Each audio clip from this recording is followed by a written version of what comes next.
En el siglo XIX, el científico Charles Darwin emprendió una expedición histórica a las Islas Galápagos. Allí notó algo extraño en las aves que encontró. En cada isla había una especie diferente de pinzón, todas muy parecidas entre sí, pero con picos radicalmente distintos. En las islas donde había muchos árboles frutales, los pinzones tenían unos picos largos para arrancar y comerse la fruta, y otros pinzones tenían picos muy finos capaces de recoger un solo tipo de insecto. Pero ¿por qué había encontrado pinzones con características tan diferentes en una serie de islas cercanas? Darwin argumentó que en la naturaleza los organismos individuales compiten por un recurso limitado como la comida. Por lo tanto, si un pájaro nace, por ejemplo, con un pico algo más grande que los demás, pueden tener ventaja en una isla donde le abundan las semillas grandes. Con el paso de las generaciones, los pájaros con picos grandes tendrán más posibilidades de sobrevivir y reproducirse, perpetuando en sus crías este pico que representa una ventaja. Darwin lo llamó selección natural, porque las fuerzas de la naturaleza, como en el entorno de las islas de los Galápagos, seleccionan los organismos mejor adaptados. Así llegó a la conclusión que con el paso del tiempo daría pie a nuevas especies. Darwin destacó un principio general que podemos observar fácilmente en la naturaleza, que las especies no son inmutables, que con la presión de la selección natural cambia con el tiempo. Darwin creía que todas las especies, plantas y animales se habían desarrollado con este proceso, el cual denominó descendencia con modificación y representó las relaciones entre todos los seres vivos en un árbol de la vida en el que cada rama era un descendiente de un antepasado común.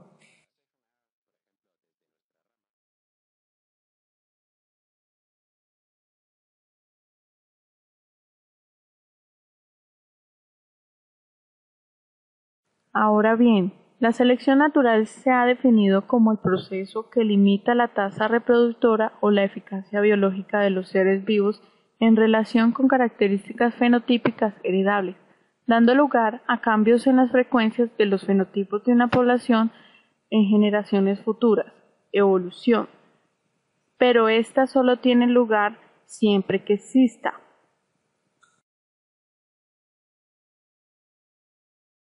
Primero, variabilidad individual.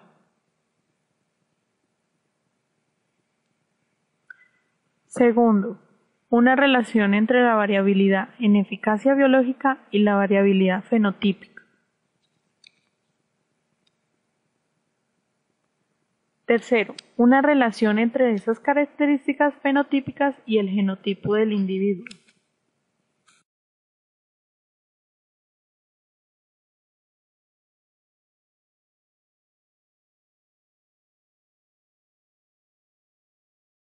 Morfológicamente, los individuos de una población varían con respecto a cualquier carácter que midamos, siendo prácticamente imposible encontrar dos individuos totalmente idénticos. El fenotipo se puede expresar basándose en características o medidas de los caracteres u órganos de los individuos. Estos caracteres se pueden clasificar en continuos, sí, como el tamaño corporal, las posibles medidas de cada individuo pueden variar de forma continua en el máximo y en el mínimo que se encuentra en la población, o en discretos si no es posible encontrar individuos con caracteres intermedios, como ocurre con la presencia o no de ornamentos. Un claro ejemplo de la variación discreta en un carácter lo constituyen las llamadas especies polimórficas, es decir, que podemos encontrar individuos de varios tipos o formas dentro de la misma especie e incluso en una misma población, como ocurre en las poblaciones inglesas de la mariposa Viston betularia.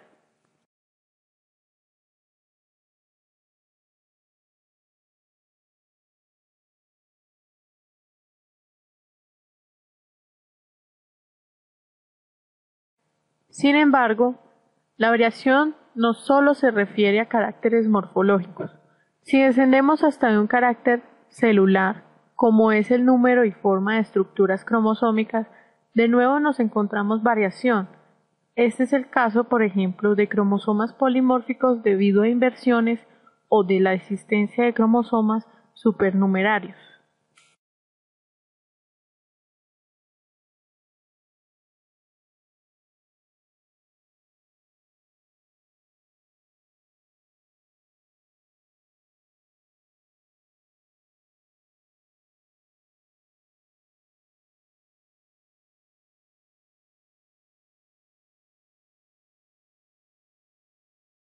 Aunque la variabilidad genética sea un requisito indispensable para que actúe la selección natural, no es suficiente.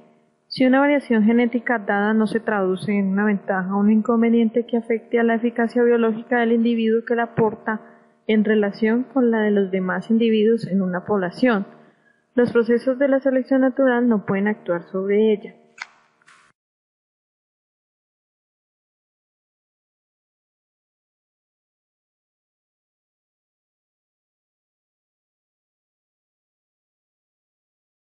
Sin embargo, si existe variabilidad en la eficacia biológica de los individuos de una población y, además de esta, está asociada a unos variantes genéticos que es irremediable que las frecuencias génicas cambien en las siguientes generaciones hacia una mayor representación de los individuos con características asociadas a una mayor eficacia biológica.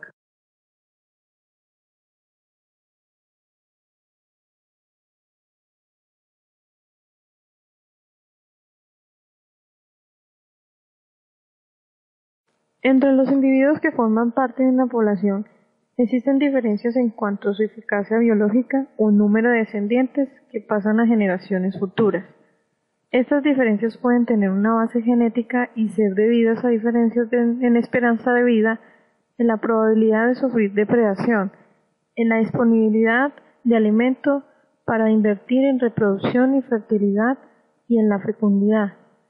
Solo en este caso, una estima de la eficacia biológica de un genotipo determinado permitirá una estimación de cambio de las frecuencias génicas en generaciones sucesivas. Por tanto, las estimas de eficacia biológica son de gran importancia.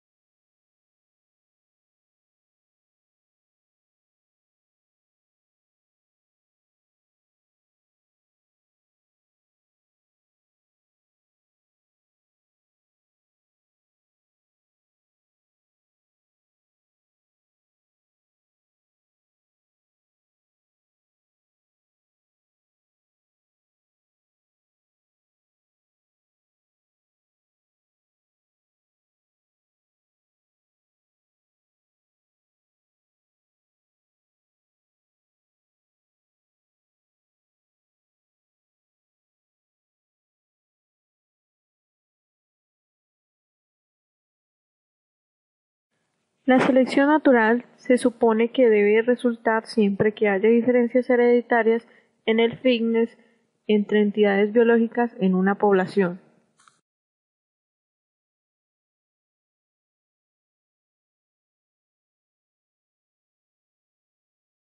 Se caracteriza entonces el fitness vernácula, está vinculado a la idea de que hay un ajuste entre el organismo y el medio ambiente.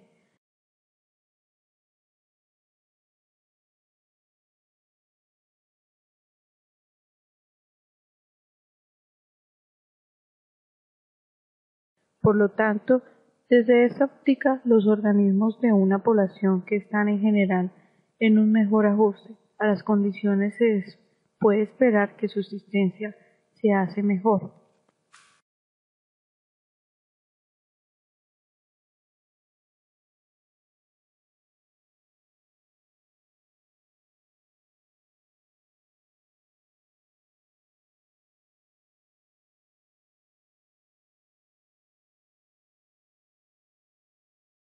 En esta interpretación del ajuste entre el organismo y el medio ambiente sugiere que los organismos interactúan con determinados aspectos particulares del medio ambiente y de una manera particular.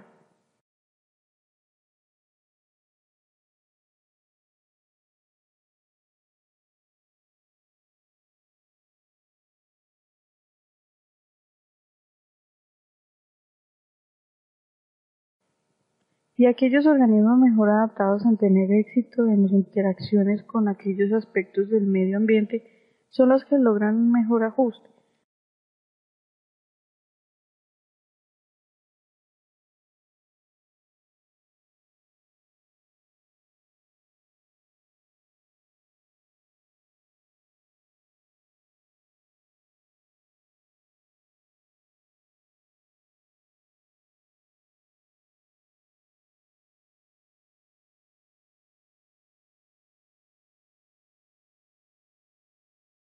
Por esto, utilizar esta definición en las investigaciones modernas es difícil, dado que es difícil o imposible determinar el fitness vernáculo en general de un organismo, ya que hay demasiadas variables ambientales que interactúan de formas muy complejas con los organismos.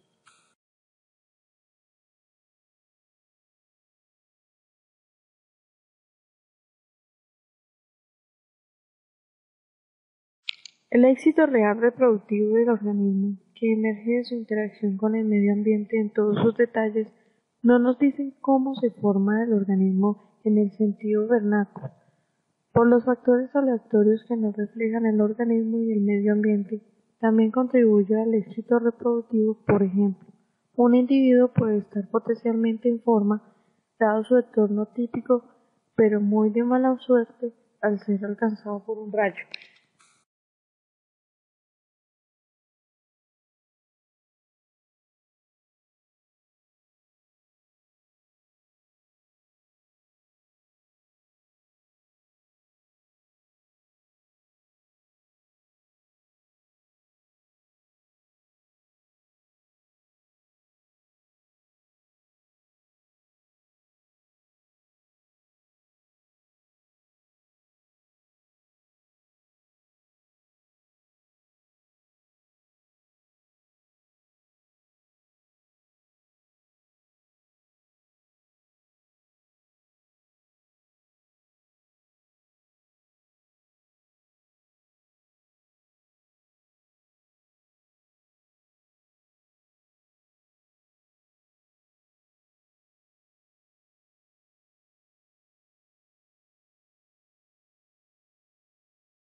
debido a que los procesos evolutivos se detectan por cambios en las frecuencias de distribución de caracteres heredables entre generaciones, y estas frecuencias, cuando se ajustan a una distribución normal, se pueden definir simplemente basándose en su media poblacional y su varianza.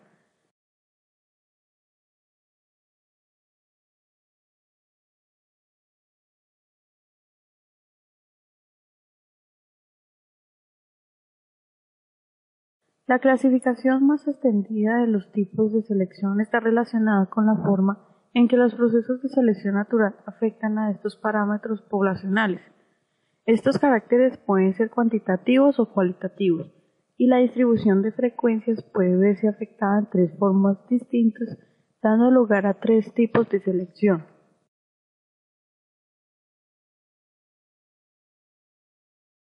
Selección direccional, la selección disruptiva y la selección estabilizante. En el caso de la selección direccional, uno de los extremos poblacionales se ve favorecido con respecto al otro para una determinada característica. El resultado es que los valores de esta característica en la población tienden a cambiar en la dirección del extremo favorecido y a disminuir en el desfavorecido. En el caso de la selección disruptiva, los organismos que presentan los valores extremos de una característica se ven favorecidos con respecto a los que muestran valores intermedios.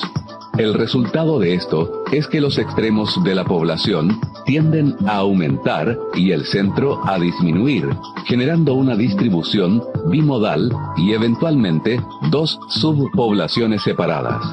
En el caso de la selección estabilizante, pueden existir presiones selectivas negativas en ambos extremos de la distribución o una presión selectiva positiva en el centro de esta, de forma tal que la distribución del rasgo tiende a restringirse en lugar de ampliarse. Este tipo de selección ocurre cuando alguna variable importante para la supervivencia o reproducción de la especie posee límites letales en ambos extremos de su distribución y una zona óptima en el centro de la misma.